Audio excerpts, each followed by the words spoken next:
ಯಾವ biscuits healthy ಬದಲಾಗಿ 3 ಕ್ಯಾಟಗರಿಯಲ್ಲಿ ಹಾಕೋಣ ಬಿಸ್ಕೆಟ್ಸ್ನ. Very bad, bad, not so bad. Okay, so first very bad ಅನ್ನೋ ಬಿಸ್ಕೆಟ್ಸ್ ಅಂದ್ರೆ ಈ cream biscuits, chocolate, choco chip ಇರೋ ಬಿಸ್ಕೆಟ್ಸ್. ಸೊ ಇದರಲ್ಲಿ 100 ಗ್ರಾಮ್ ಬಿಸ್ಕೆಟ್ ಅಲ್ಲಿ 40 ಗ್ರಾಮ್ ಸಕ್ಕರೆನೇ ಇರುತ್ತೆ. ಪ್ಲಸ್ ಇದ್ರ ಜೊತೆ ಮೈದಾ ಮತ್ತೆ ಪಾಮ್ ಆಯಿಲ್ ನಿಮಗೆ ಗೊತ್ತಿದೆ. ಸೊ ಇದಂತೂ ಡೆಫಿನೆಟ್ಲಿ ಅವಾಯ್ಡ್ ಮಾಡಿ ಅಂತಾನೆ ಹೇಳೋದು. ನೆಕ್ಸ್ಟ್, ಬ್ಯಾಡ್ ಬಿಸ್ಕೆಟ್ಸ್ ಯಾವುದು?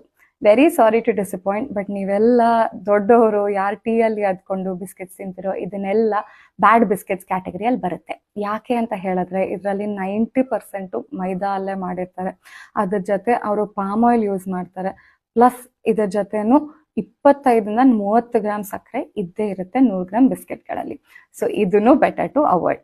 ಮತ್ತೆ ಥರ್ಡ್ ಅಂತ ಹೇಳಿದ್ರೆ ನಾಟ್ ಸೋ ಬ್ಯಾಡ್ ಬಿಸ್ಕೆಟ್ಸ್. ಇದು ಯಾವುದು ಅಂತ ಹೇಳಿದ್ರೆ ನಿಮ್ದು ಡೈಜೆಸ್ಟಿವ್ ಬಿಸ್ಕೆಟ್, ಇಲ್ಲ ಹೈ ಫೈಬರ್ ಬಿಸ್ಕೆಟ್ಸ್ ಇರ್ಬೋದು, ಇಲ್ಲ ಮಲ್ಟಿಗ್ರೇನ್ ಬಿಸ್ಕೆಟ್ಸ್ ಅದೆಲ್ಲ ಇರ್ಬೋದು. ಸೊ ಇದರಲ್ಲಿ ಮೈದಾದು ಕಂಟೆಂಟ್ ಕಡಿಮೆ ಇರುತ್ತೆ, ಇರುತ್ತೆ ಬಟ್ ಕಡಿಮೆ ಇರುತ್ತೆ.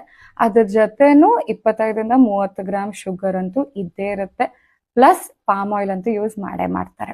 ಸೊ ಎಲ್ಲಾ ಬಿಸ್ಕೆಟ್ಸು ಬೆಸ್ಟ್ ಟು ಅವಾಯ್ಡ್. ಇದಾದ್ಮೇಲೆ ನೀವು ಇಲ್ಲ ಮ್ಯಾಮ್ ನಾವು ಬಿಸ್ಕೆಟ್ಸ್ ಯೂಸ್ ಮಾಡಲೇಬೇಕು ಅಂತ ಹೇಳಿದ್ರೆ ಮನೇಲಿ ಮಾಡಿರೋ ಬಿಸ್ಕೆಟ್ಸ್ ಆರ್ ಬೆಸ್ಟ್. ಅಂಡ್ ಇನ್ನೊಂದು, ನೀವು ma'am no added sugar biscuits ಇದೆ ಅದನ್ನ ಯೂಸ್ ಮಾಡ್ಬೋದಾ? ಶುಗರ್ನ ಆಡ್ ಮಾಡಿರಲ್ಲ, ಶುಗರ್ದು ಬೇರೆ ಹೆಸರನ್ನ ಆಡ್ ಮಾಡಿರ್ತಾರೆ. ಸುಕ್ರೋಲೋಸ್ ಆಗಿರ್ಬೋದು, ಮಾಲ್ಟೋಡೆಕ್ಸ್ಟ್ರಿನ್ ಆಗಿರ್ಬೋದು, ಮ್ಯಾಲ್ಟಿಟಾಲ್ ಆಗಿರ್ಬೋದು, ಈ ತರ ಬೇರೆ ಬೇರೆ ಹೆಸರುಗಳಿಂದ ಯೂಸ್ ಮಾಡ್ತಾರೆ. So please say no to all biscuits for children.